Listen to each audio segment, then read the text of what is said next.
울산 CBS 라디오 시사팩토리 100.3 소울의 소소한 울산 사람들의 이야기 함께하겠습니다.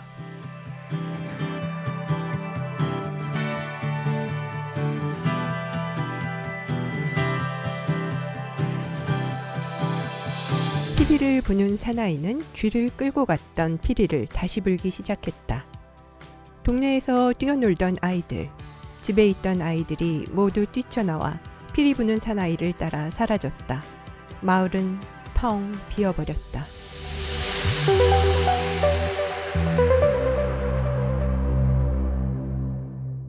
만약 우리 동네의 모든 아이들이 갑자기 사라진다면 너무 조용하고 무서울 것 같습니다. 오늘은 우리 사회와 우리의 미래를 밝고 건강하게 지키고 이끌어갈 금쪽처럼 소중한 아이들 이야기를 나누어 보려고 합니다. 어떻게 하면 잘 보살필 수 있을까요? 먼저 소소한 울산 사람들의 이야기 소울 멤버들 인사해 주세요. 네, 여러분 반갑습니다. 언제나 맑고 순수한 동안 김형석입니다. 네, 안녕하세요. 저는 스무디를 좋아하는 무디입니다. 안녕하세요. 저는 오늘 진행을 맡은 쨍하고의 뜰날 짱입니다. 네, 여러분 반갑습니다. 반갑습니다. 피리 부는 사나이라는 이야기 아시죠? 네, 그럼요. 그 명작 동화로 어릴 때 읽었던 기억이 나는데요. 그 그림 형제가 쓴 그림 동화 이야기잖아요. 네, 마을에 들끓는 쥐를 없애려고 상금을 내걸자 한 사나이가 나타나서 피리를 불어 쥐를 모아 강에 빠뜨려 죽였죠. 그러나 시장과 마을 사람들은 쥐가 사라진 후 돈을 아깝게 생각하고 상금을 주지 않았다는 얘기입니다. 화가 난 사나이가 피리로 아이들을 현혹하여 아이들을 데리고 사라져버렸다는 이야기. 그렇죠. 돈 한 푼 아끼려고 소중한 아이들을 잃게 되는 이야기죠. 마을 사람들은 얼마나 후회를 했을까요? 중요한 것이 무엇일까요? 아이들은 돈보다 중요한 거 아닐까요? 그러니까요. 정의롭지 못한 마을 사람들 참 쌤통이다 싶다가도 하지만 참 딱하기도 하고. 맞습니다. 아이들이 때로는 시끄럽고 피곤하게 하기도 하지만 없다면 세상이 적막하고 쓸쓸할 것 같습니다. 그리고 마을에 아이가 없어지다니요. 이상하고 무서운 이야기인 것 같기도 합니다. 그렇죠. 형석 씨가 무섭다니까 좀 웃음이 나는데. 예, 그런데 이 이야기가 실제로 독일의 하멜른에서 민간에 전해져 내려온 이야기로 1284년 6월 26일 130명의 아이들이 사라졌다는 기록이 이 동화의 유래가 되었다고 합니다. 진짜 이거 실제로 그런 일이 있었다는 거예요? 네, 정말 생각만 해도 무서운 이야기입니다. 아이들이 없는 세상은 상상하고 싶지도 않죠? 네, 그렇죠. 독일어 원래 제목은 하멜른의 쥐잡이라고 합니다. 이 민담은 1300년경 하멜른 교회의 스테인드 글라스에 처음 기록되었고요. 그림과 함께 글로 기록이 되었다고 합니다. 아, 잊지 않으려고 글과 그림으로 기록해 두었군요. 이상하게 있을 때는 잘 모르다가 잃어버리고 나면은 그 소중함을 더 크게 느끼게 되는 것 같더라고요. 있을 때 잘하면 좀 좋아요. 그렇죠. 아이들은 작고 약해서 잘 보살피지 않으면 쉽게 다치거나 해를 입게 되는 것 같습니다. 비겁한 어른들의 돈 수단이나 복수의 대상이 되어서는 절대 안 된다고 생각합니다. 그렇습니다. 잘 보살펴야 하는 소중한 어린아이들. 옛날보다 아동들을 인격체로 존중하고 보살피려 하긴 합니다만 그래도 아직 아이들을 가정이나 유치원, 길거리에서 함부로 대하는 뉴스를 종종 대하게 됩니다. 그런데 아이들을 사랑하고 잘 키우고 싶은데 어떻게 대해야 할지 좀 종종 혼동스럽기도 해요. 그렇죠. 잘 키우려면 어떻게 해야 할지 여러 가지 궁금증이 참 많은데요. 속 시원히 울산광역시 아동보호 전문기관 관장님께 들어보도록 하겠습니다. 안녕하세요, 관장님. 자기소개 좀 부탁드립니다. 네, 안녕하세요. 저는 울산의 실제 아동학대 현장에서 아이들을 구하는 일을 함께 해온 울산광역시 아동보호 전문기관 윤채원입니다. 반갑습니다. 네, 반갑습니다. 네, 반갑습니다. 와, 아이들을 구하는 일을 하셨다니 와, 정말 대단하신데요. 어린 시절의 환경이 성인이 되었을 때 정말 영향을 주나요? 네, 어린 시절에 아이들의 신체와 뇌가 무한히 발달하는 시기이죠. 그 시기에 아동학대는 인지 기능을 담당하는 전정두 영역에 손상을 가져옵니다. 정서적으로 아이들은 불안정하고 심리적 위축 또는 우울감을 가지며 아이 인생 전체에 부정적 영향을 미칠 수 있습니다. 네, 요즘은 학교에서 체벌이 금지되었잖아요. 아직도 간혹 가정에서 체벌 등은 계속되어 가고 있는 걸로 알고 있는데요. 이런 체벌도 성인이 되었을 때 영향을 끼칠까요? 생각을 해보면 인생에서 첫 관계를 맺는 부모로부터 아동학대를 당하는 아이들은 자신이 거부당했다는 좌절감을 경험하고 자아존중감을 형성하지 못합니다. 또한 부모가 아이와 갈등하는 과정에서 폭력을 사용할 경우 아이 또한 타인과의 문제 해결 과정에서 폭력성을 보일 수밖에 없습니다. 이 가정에서 보면 아동들을 훈육하기 위해 체벌을 하기도 하잖아요. 근데 이게 문제가 될까요? 단순하게 시작된 체벌이 점점 강화가 되는 측면이 있고 이는 결과적으로 아이들을 죽음에 이르게 할 수도 있습니다. 특히 심각한 신체학대와 방임의 경우에는 대표적인 아동학대 사망의 원인으로 꼽히기도 합니다. 아우, 그렇군요. 그냥 단순하게 생각을 하면 안 될 것 같네요. 현재 학교나 가정에서의 아동학대 보고 건수는 얼마나 많은가요? 최근 울산의 아동학대가 10년간 10배 이상 증가했다는 기사를 접하셨을 겁니다. 실제로 2012년에 267건이던 아동학대 신고가 2018년에 922건, 2019년에 986건, 2020년에 1,455건으로 폭증하고 있습니다. 아동학대 판단 유형은 신체 학대와 정서학대 같이 일어나는 중복학대가 가장 높게 나타나고 단일학대로는 정서학대가 가장 높습니다. 아동학대의 발생의 77%는 가정 내에서 발생하는 걸로 나타나고 학대 행위를 하시는 분들의 75%는 부모님인 것으로 나타납니다. 그 외 최근에 울산은 학교와 어린이집 등 집단시설 종사자 발생이 10%가량 되는 걸로 확인됩니다. 학대가 폭증하고 있다는 거에 진짜 마음이 좀 아픈데요. 그럼 사회 전반의 아동학대에 대한 의식은 어느 정도라고 보세요? 네, 현장에 가서 부모님들을 만나면 아이들을 양육하는 데 있어서 부모님의 권위를 가지고 통제해야 할 대상으로 바라보는 시각들이 여전히 남아있음을 느낍니다. 이때 아이들의 행동을 바로잡는 방법으로 훈육이라는 이름을 가정한 체벌, 즉 폭력이 발생하게 되는데요. 대부분 부모 본인들이 어렸을 때 양육되어 오던 방식을 답습하게 되고 이 체벌이 대물림되는 경향들이 있습니다. 이 지점에서 사실은 지역사회의 부모 교육이 더 강화된다면 학대 발생을 줄일 수 있지 않을까라고 생각합니다. 네. 네, 저도 참 장가가고 싶은데 교육을 아직 못 받았네요. 네, 교육부터 받고 장가 한번 생각해 보도록 하겠습니다. 좋은 생각입니다. 네, 아무튼 조금 더 관심을 가져야 되겠다는 생각이 듭니다. 그리고 최근 민법 915조 징계권 조항이 삭제되었다라는 얘기가 있는데요. 요거에 대한 얘기 좀 나눠주실 수 있을까요? 네, 이미 아동학대를 하면 안 된다라는 것이 아동복지법상에 들어있었으나 민법 제915조의 징계권이라는 조항에서 친권자가 자녀를 보호, 교양하기 위해서 필요한 징계를 할 수 있다라고 되어 있었습니다. 이는 1958년 제정 후에 한 번도 개정되지 않았던 조항이었는데요. 아동학대 사건의 연이은 발생으로 인해서 이 징계권에 대한 사회적 관심이 높아지면서 마침내 삭제가 이루어졌습니다. 우리나라가 62번째 체벌 금지 국가로 들어가게 되었다는 것은 가정 내 체벌을 금지하는 상징적 의미가 있다고 생각되고 이제는 체벌 없이 아이를 키우는 긍정적인 양육 환경이 조성돼야 하는 시점이라고 생각이 듭니다. 아, 그렇군요. 참 시사하는 바가 있을 것 같은데 아동학대 사건에는 어떤 특성이 있을까요? 아동학대 사건을 아까 보시면 가정 내에서 많이 일어난다고 말씀을 드렸었는데 대부분 보호자에 의해서 일어나고 어떻게 보면 아동에게는 절대적인 영향을 미칠 수밖에 없는 절대 권력자에게서 일어납니다.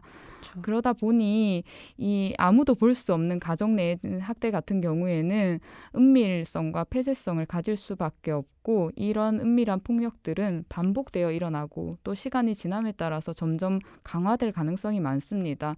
이 학대 피해를 겪는 아이들은 스스로 상황을 벗어나는데 어려움을 많이 가진다는 특성이 있어요. 그래서 주변의 관심과 신고가 가장 중요한 점이라고 할 수 있겠습니다. 진짜. 네. 부모를 전적으로 의지하는 게 아동들인데 집에서 자녀들인데 참 큰일입니다. 그렇죠. 그럼 관장님께서는 현장에서 이제 학대 피해 아동들을 많이 만나오셨을 텐데요. 그럼 기억에 남는 아이가 있으세요? 2명 정도 아이가 대표적으로 아. 기억이 남는데요. 제가 입사 초기 시절, 그러니까 한 10여 년 전에 새아빠에 의한 학대를 받았던 아이가 있었는데, 그때 당시에는 이 아동학대와 관련된 법들이 지금처럼 뭐 이렇게 적극적이지 않은 때여서 그 아이가 학대를 당하고 있음에도 불구하고 사실은 그 부모에 대한 교육이라던가 상담들이 이루어지지 못했는데요. 그 아이를 최근에 다시 만나게 되었는데 그 아이가 동생을 학대하는 학대 행위자가 되어 있었습니다. 너무 안타깝네요. 그 아이 이제 상담을 해보니까 어린 시절에 받았던 학대를 기억하고 있었고 그 기억 속에서 좀 고통받는 삶을 아직도 살고 있었더라고요. 그래서 지금이라도 마음의 문을 열고 심리치료나 이런 것들을 받을 수 있도록 돕고 있어요. 그냥 생각을 해봤을 때 그 아이가 어린 시절에 조금 더 진정한 도움을 받을 수 있었다면 그 아이 인생도 달라지지 않았을까라고 생각을 많이 해서 마음에 좀 남고요. 또 하나는 이후에 아동학대와 관련된 법들이 강화되면서 만났던 아이인데요. 이 아이는 어린 엄마가 늦은 밤새 아이 혼자 두고 좀 방임을 했었던 사건이 있었습니다. 네네. 이 아이는 그러한 이제 부모의 방치가 좀 길어지다 보니까 또래 아이들보다 키와 몸무게도 좀 작았고 말도 잘 못하는 상황이었습니다. 네. 그래서 저희가 아이를 시설로 분리를 해서 아이가 좀 학습도 제대로 받고 영양적인 측면도 잘 제공되니까 아이가 키와 몸무게가 증가하고 말도 폭발적으로 하기 시작했었습니다. 특히 이 부모가 좀 어려움을 겪고 있었는데 저희가 교육이랑 심리치료를 제공하면서 부모가 아이에 대한 양육 의지를 많이 도울 수 있었던 그 사건이 좀 기억에 많이 남습니다. 그렇군요. 이 이야기를 들으니까 사실 뭐 피해자였는데 이제 또 가해자가 되기도 하고 관심이 진짜 얼마나 중요한지 이야기를 들으니까 더 확실히 깨닫게 되네요. 네, 학대받는 아이들에 대한 서비스 지원이 무엇보다도 중요할 것 같은데요. 아동보호 전문기관에서는 현재 어떤 일을 하고 계시는 거죠? 아동보호 전문기관은 20년간 아동학대 조사와 사례관리 두 가지를 동시에 하다가 지금은 아동학대 사례관리에 온전히 집중 투입하면서 학대 피해 아동들의 안전관리를 해나가고 있습니다. 사례 관리, 네. 아이들이 어떻게 지내는지 하나하나 보살피 찾아보시는 거군요. 네, 중점적으로는 위기를 겪은 아동과 가족의 후유증 회복을 위한 심리치료를 대표적으로 제공하고 또 법적 처분을 받은 학대 행위자들에게 아동학대 예방교육 그리고 자녀를 잘 키울 수 있도록 양육 기술을 가르치는 상담 위탁 교육을 지원하고 있고 또한 학대가 심각해서 시설로 분리된 아이들이 다시 집으로 안정적으로 돌아가서 생활할 수 있도록 가족 재결합 프로그램을 수행하고 있습니다. 진짜 요거는 참 좋은 프로그램 같네요. 잘 회복돼서 가족이 재결합한다니. 말씀하신 것처럼 아이들과 가족의 치료, 교육 등의 서비스 지원이 중요합니다. 그러나 현재 대부분의 정책이 아동학대 조사에 초점이 맞춰져 있습니다. 아동학대 발생 이후 아동과 가정의 지원을 위한 서비스들이 중요합니다. 하지만 현재 아동복지 예산은 우리나라 전체 예산의 1.4%로 OECD 평균 2.4%에 훨씬 미치지 못합니다. 실제로 한 명의 아동에게 돌아가는 예산은 한 번의 서비스를 제공하기에도 현저히 부족합니다. 이에 대한 예산 지원이 전폭적으로 이루어져야겠습니다. 네, 한 명의 아동에게 한 번의 서비스도 제공하지 못한다니 진짜 이거는 좀 생각해 봐야 될 문제인 것 같네요. 맞아요. 진짜 중요한 건데. 그렇죠. 아이들이 잘 커야지 우리 사회가 건강하게 유지될 수 있는데 진짜 국회에서 예산을 어디에 우선 책정하고 집행하는지 정말 관심을 갖게 되네요. 우리 사회에 아직도 돌봄 시설과 인력이 많이 부족하다는 이야기를 들었는데요. 지금 울산은 구마다 기관도 있고 괜찮은 편 아닌가요? 어떤가요? 네, 작년 10월에 아동학대 대응체계 개편이 되면서 각 구에 현재는 아동보호팀 개편과 아동학대 전담 공무원의 충원이 이루어지고 있습니다. 울산은 전국 안에서도 이 아동학대 대응체계들 간의 상호 협력이 우수하고 앞서 나가는 정책들을 펼쳐오고 있습니다. 역시 우리 울산 최고네요. 네, 이제껏 아동학대 현장에서 근무하시는 많은 분들이 책임감을 가지고 일해온 결과라고 생각됩니다. 근데 있는데 최근에 기사에서도 자주 접하실 수 있듯이 신변 위협이나 과중한 업무, 열악한 근로 환경으로 인해서 현장을 너무 많이 떠나가고 있는 것이 현실입니다. 현재 아동학대 업무를 담당하고 있는 아동학대 전담 공무원, 아동학대 수사나 예방하시는 전담 경찰분들, 그리고 아동보호 전문기관 상담원들 모두 이직률이 높고 선호하지 않는 직종으로 불리고 있습니다. 이는 결국 아동학대 서비스 질의 저하로 이어지는 결과를 초래할 수밖에 없죠. 아, 진짜 안타깝네요. 우리 맞아요. 이 보람을 느끼고 일하셔야 될 분들이 너무 지원이 적군요. 아동학대 대응 성공을 위해서 이분들에게 좀 더 적극적인 지원이 꼭 마련되어야겠습니다. 근데 관장님, 그 현장을 가시는 거잖아요. 네. 그럼 현장은 어떤 현장을 가시는 거죠? 이전까지는 아동학대 신고가 경찰에 들어오면 네. 저희가 경찰 분들하고 동행해서 같이 그 가정에 가서 아이가 학대를 받는 것들을 조사하는 업무를 했었고요. 지금은 그 역할을 아동학대 전담 공무원분들이 하시고 저희는 이분들이 조사를 하시고 나서 더 이상 이 가정 안에서 체벌이나 이런 학대가 일어나지 않도록 상담을 시켜주고 교육을 하는 일들을 하고 있습니다.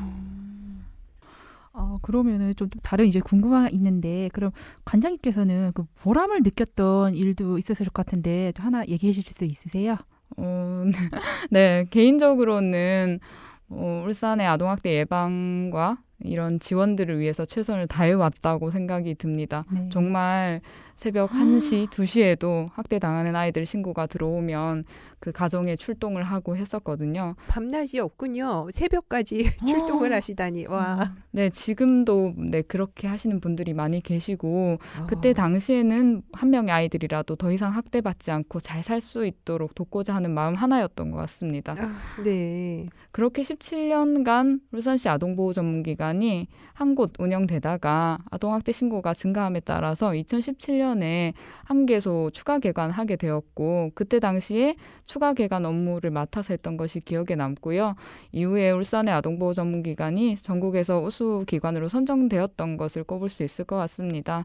그리고 지금은 이렇게 현장의 이야기를 조금이나마 전달할 수 있는 것에서 보람을 느낍니다. 정말 사명감을 가지고 해야 되는 일인 것 같다는 생각이 드네요. 오늘은 세계 여성 정상기금 WWSF에서 지정한 아동학대 예방의 날입니다. 마지막으로 하시고 싶은 말씀이 있으시다면요? 한국이 현재 출산율이 한 명이 채 안 된다고 말하죠. 그렇죠. 한 명 한 명 아이들이 현재 우리 사회의 미래를 이끌어 나가는데 정말 소중한 존재들이라고 생각합니다. 출산 지원금도 지원하고 있죠. 네, 세이브 더 칠드런을 창립한 에글렌타인 잽은 오늘 우리가 구한 아이들이 내일 우리를 도울 것이다라고 말을 하였는데요. 이 아이들을 구하는 일이 거창한 일이 아니라고 생각합니다. 우리 주변의 아이들이 존중되고 이 아이들의 이야기를 듣는 것을 시작으로 그 아이들이 더 이상 학대받지 않고 건강하고 올바르게 성장할 수 있도록 첫 번째는 부모님들의 역할이 가장 중요하겠지만 결국은 우리 사회 어른들 모두가 오늘 이 아동학대 예방의 날의 의미를 되새기면서 함께 아이들을 잘 키워나가기를 바라는 마음입니다. 근데 그 학대받는 아이들의 그 징후가 있나요? 일단 대표적으로 체벌이 일어난 아이들은 몸의 상처를 보면 학대를 받았다는 거에 대해서 저희가 의심을 해볼 수 있고요. 좀 언어폭력이나 정서적 학대를 오래 받은 아이들은 또래 아이들보다 좀 위축된 좀 반응들, 우울감이라던가 뭐 좀 대인관계에 어려움을 겪는다던가 이런 것들을 볼 수 있고 오랫동안 방치당하는 아이들 같은 경우에는 뭐 몸에서 냄새가 좀 난다거나 아니면 계절에 맞지 않게 뭐 좀 챙김을 받지 못하는 그런 것들로 인해서 좀 알 수가 있고 방치 또한 아동 학대이고 네, 맞습니다. 상처 또한 아동 학대의 징후가 될 수 있다. 네, 그런 말씀이신 맞습니다. 거죠? 네. 알겠습니다. 평소 자녀를 위하는 마음으로 무심코 내뱉은 한마디가 아동에게 어떠한 영향을 미칠 수 있는지 이해하고 부모 자녀 간의 갈등을 완화하고 정서 학대를 예방해야겠다는 생각을 합니다. 네, 지난해 캠페인이 있었죠. 그리다 100가지 말상처라는 캠페인이 떠오르네요. 아동은 부모의 소유물이 아닙니다. 함께해 주신 울산광역시 아동보호 전문기관 윤채원 관장님 감사합니다. 네, 감사합니다. 감사합니다. 울산 CBS 라디오 시사 팩토리 100.3 소울의 소소한 울산 사람들의 이야기. 자신을 친사회적 사이코패스라고 부른 미국 캘리포니아 어바인 대학교에서 정신의학과 인간행동을 연구한 펠런 교수는 유전자 자체는 한 사람의 행동에 큰 영향을 미치지 않는다. 그 유전자가 어떤 환경에 놓이는지가 차이를 만든다라고 했습니다. 범죄자의 뇌와 같은 모양으로 활성화되는 뇌를 가진 그는 스스로가 다른 사이코패스에게서 나타나는 반사회적, 범죄적 성향을 갖고 있지 않다는 것을 강조했습니다. 전 몇 시간이고 앉아서 타인의 이야기를 들어줄 수 있어요. 그들이 눈물을 흘려도 감정적인 반응을 보이지 않지만 그들의 상황을 이해하고 도움을 줄 수는 있죠. 냉정하지만 정확하고 성의 있는 분석을 주니까요. 전 인지적 공감 능력 측면에서 굉장히 높은 점수를 받아요. 반면 정서적 공감 능력 점수는 매우 낮습니다. 저 같은 사람은 오히려 사회를 위한 일이 더 많고 기부도 많이 하고 행동력도 좋아요. 방금 전 들으신 이야기는 펠런 교수의 이야기입니다. 우리나라에서는 아동의 건전한 성장을 도모하고 범국민적으로 아동학대의 예방과 방지에 관한 관심을 높이기 위해서 매년 11월 19일 오늘을 아동학대 예방의 날로 지정하고 있죠. 그리고 아동학대 예방의 날로부터 일주일을 아동학대 예방 주간으로 정하였습니다. 국가에서는 아동학대 예방을 위해 캠페인도 벌이고 지역마다 지원센터도 만드는 등 여러 가지 노력을 기울이고 있습니다. 이런 기관들을 알고 잘 이용할 수 있으면 좋겠습니다. 울산에서 구마다 육아종합지원센터가 있는데요. 행복한 성장쉼터인 육아지원센터. 구마다 약간 다르지만 비슷하다고 합니다. 좋은 시설 많이 이용하시면 좋겠습니다. 이 육아지원센터는 특화 사업으로 어린이집에 나가서 맞춤형 케어 컨설팅을 하고 있죠. 네, 선생님들의 어려운 점을 도와 스트레스를 낮춰주고 양육 태도 등의 지원을 하고 있습니다. 카운슬링으로 영유아의 특성을 이해하여 왜 문제 행동을 하는지 도움을 주고 있는데요. 요즘 언어 발달 지연, 충동, 과잉 행동 등의 행동을 하는 친구들이 점점 늘어나고 있는 추세라고 합니다. 가정마다 한두 명의 아이라 너무 허용하거나 혹은 지나치게 통제하는 것이 문제 행동을 불러일으킨다고 하는데요. 이런 행동은 자칫 아동학대로 발전할 수 있다고 합니다. 문제 해결을 위한 방법으로 반응적 경청, 아이 메시지 전달법 등 가르쳐 드린다고 합니다. 시설에서는 보육 과정 이해, 부모 담당 등을 3단계까지 여러 차례 지원을 하고 있습니다. 네, 이런 지원을 통해 선생님들은 자신감이 생기고 편안해지신다고 도움이 많이 된다고 하더군요. 유아동 중에 언어가 안 되는 경우는 신체적 촉진을 해야 하는 경우가 있어 이럴 때 어떻게 아이들을 대해야 할지도 가르쳐 드린다고 합니다. 맞벌이의 경우 지친 상태에서 아이들의 요구를 객관화하지 못하고 빨리 해결하기 위해 과잉 간섭을 하게 되기 쉽다고 하는데요. 그러므로 나를 점검하여 나의 상태를 먼저 파악하면 50%는 아동학대에서 벗어날 수 있다고 합니다. 네, 그렇군요. 상담을 받으려면 어떤 절차를 거쳐야 하는 거죠? 네, 상담에 상당히 관심들이 많으실 텐데요. 홈페이지에서 상담 예약을 먼저 하셔야 하고요. 전화 온라인 화상 상담도 가능하다고 합니다. 아, 그렇군요. 폭력을 예방하기 위해서는 먼저 나의 상태, 나의 생활 태도, 나의 신념을 꼭 체크해 봐야 할 것 같습니다. 그리고 이를 위해 상담이나 혹은 정기적인 교육 등도 꼭 필요하고요. 네, 그렇죠. 이런 노력이 아이 지도에 굉장히 큰 차이를 가져온다고 합니다. 나의 마음의 상태, 나의 스트레스가 많을수록 문제가 생긴다고 합니다. 네, 명심하겠습니다. 스트레스 관리 잘 하도록 하겠고요. 안 되면 윤치원 관장님께 도움을 한번 받아보도록 하겠습니다. 전 아이처럼 순수하니까요. 네, 우리들의 세상은 우리가 만들어갑니다.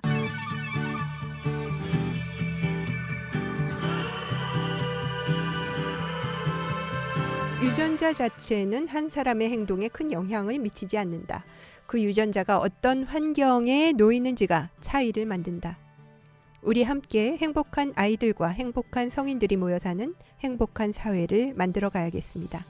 저희 소울의 소소한 울산 사람들의 이야기는 2주 후 다시 뵙겠습니다. 지금까지 환희 김부나 뭉치엄유미 김형석 우리 이영은 저는 짱 양현이었습니다. 청취자 여러분 오늘도 함께해 주셔서 감사합니다. 감사합니다.